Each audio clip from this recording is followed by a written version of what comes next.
Hey guys, Lord Naren White here, the Holy Ghost, the one true God, back with you with the next video in my Line of God's Daily Diary series. As usual, before I discuss what I have achieved since yesterday's Daily Diary video, I want to go ahead and read you a chapter from the Bible. Today I will be continuing with 1 Chronicles chapter 27. Now the children of Israel after their number, to wit, the chief fathers and captains of thousands and hundreds, and their officers that served the king in any matter of the courses, which came in and went out month by month throughout all the months of the year, of every course were 20 and 4,000. Over the first course for the first month was Jashobeam the son of Zabdiel, and in his course were 20 and 4,000.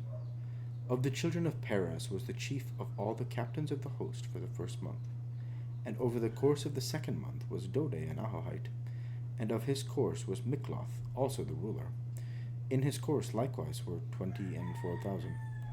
The third captain of the host for the third month was Benaiah, the son of Jehoiada, a chief priest, and in his course were 20 and 4,000. This is that Benaiah, who was mighty among the 30, and above the 30, and in his course was Amizabad, his son. The fourth captain of the fourth month was Asahel, the brother of Joab, and Zebadiah his son after him, and in his course were 20 and 4,000. The fifth captain for the fifth month was Shamhuth the Israelite, and in his course were 20 and 4,000. The sixth captain was the sixth month for Ira, the son of Ikish the Tekoite, and in his course were 20 and 4,000. The seventh captain of for the seventh month was Helez the Pelonite, of the children of Ephraim, and in his course were 20 and 4,000. The eighth captain for the eighth month was Sibbecai the Hushathite, of the Zarites, and in his course were 20 and 4,000. The ninth captain for the ninth month was Abiezer the Anathite, of the Benjamites, and in his course were 20 and 4,000. The 10th captain for the 10th month was Maharai the Netophathite, of the Zarites, and in his course were 20 and 4,000. The 11th captain for the 11th month was Benaiah the Piratonite, of the children of Ephraim, and in his course were 20 and 4,000. The 12th captain for the 12th month was Heldai the Netophathite, of Othniel, and in his course were 20 and 4,000. Furthermore, of the tribes of Israel, the ruler of the Reubenites was Eleazar the son of Zichri, of the Simeonites, Sheptai the son of Makkah, of the Levites Hashabiah the son of Kemuel, of the Aaronites Zadok, of Judah Elihu, one of the brethren of David, of Issachar Omer the son of Michael, of Zebulun Ishmael the son of Obadiah, of Naphtali Jeremoth the son of Azriel, of the children of Ephraim Hoshea the son of Azaziah, of the half-tribe of Manasseh Joel the son of Pedaiah, of the half-tribe of Manasseh in Gilead Edo the son of Zechariah, of Benjamin Jasiel the son of Abner, of Dan Azareel the son of Jeroham. These were the princes of the tribes of Israel. But David took not the number of them from 20 years old and under, because the Lord had said he would increase Israel like to the stars of the heavens. Joab the son of Zeruiah began to number, but he finished not, because there fell wrath for it against Israel. Neither was the number put in the account of the Chronicles of King David. And over the king's treasures was Asmaveth the son of Adiel, and over the storehouses in the fields, in the cities, and in the villages, and in the castles was Jehonathan the son of Uzziah. And over them that did the work of the field for tillage of the ground was Ezri the son of Chelub. And over the vineyards was Shimei the Ramathite. Over the increase of the vineyards for the wine cellars was Zabdi the Shipmite. And over the olive trees and the sycamore trees that were in the low plains was Baal-Hanan the Gederite. And over the cellars of oil was Joash. And over the herds that fed in Sharon was Shitrai the Sharonite. And over the herds that were in the valleys was Shaphat the son of Adlai. Over the camels also was Obil the Ishmaelite. And over the asses was Jedaiah the Meronite. and over the flocks was Jazes the Hagarite. All these were the rulers of substance, which was King David's. Also Jonathan, David's uncle, was a counselor, a wise man, and a scribe. And Jehiel, the son of Hakmoni, was with the king's sons. And Ahithophel was the king's counselor. And Hushai the Archite was the king's companion. And after Ahithophel was Jehoiada, the son of Benaiah. And Abiathar, and the general of the king's army was Joab. The word of the Lord. Thanks be to God.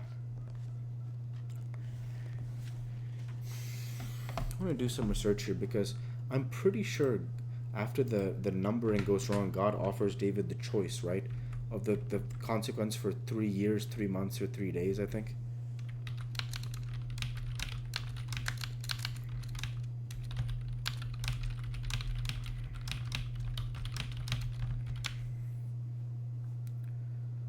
Yeah, he gives him the choice.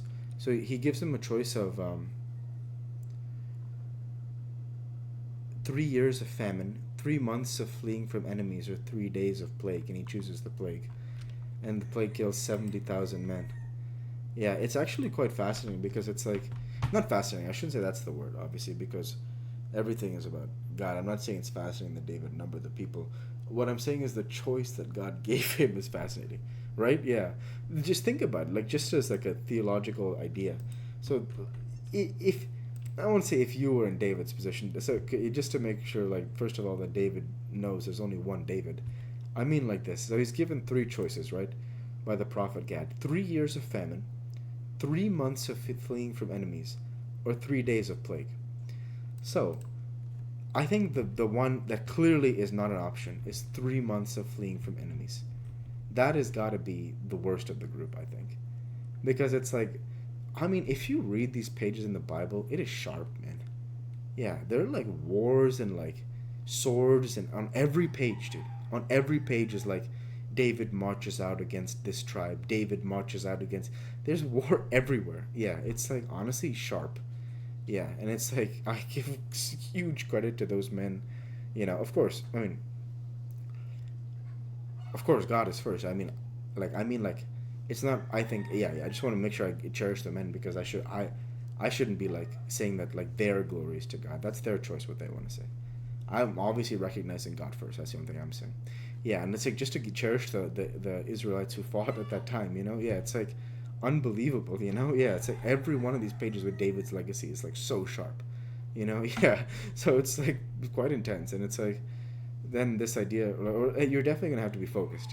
Yeah, you cannot be thinking that this is a time of relaxation or day. That's exactly why God doesn't want David to build the temple, because David is a man of war, and he says like the temple should be made by a man of peace. So he says his son will build the temple, because David's life, he was a warrior, so he was a mighty man of valor.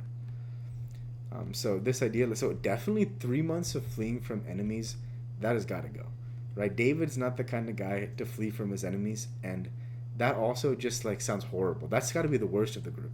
Yeah, because those enemies would have probably hated David, Yeah, exactly, because he was strong. Yeah, so the other there are 2 other choices. So either you're going with 3 years of famine, where you try to like deal with it, or you go for 3 days of plague. And David is definitely the rip the band-aid kind of guy, right? Like maybe he can like, okay, I'll spread out the resources, and everyone will take care of it. We'll try to make sure we don't like get too much, and then like no one should suffer too much, and like give the food in this place, that place.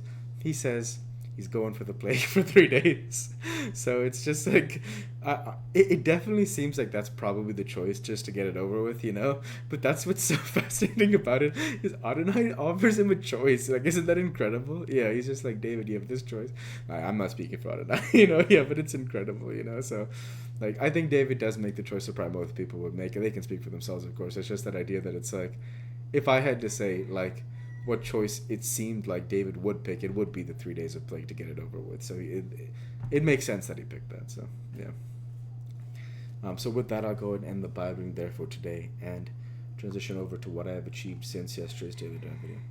Since yesterday's daily dive video, I worked myself from a dream job, and I'll be creating the 7 days worth of daily dive videos. and with no further achievements since yesterday's daily dive video. I want to go ahead and say thank you for watching, and I hope you enjoyed. Please like, comment, and subscribe, so it greatly helps the channel. Light be with you all. Take care, and thanks again.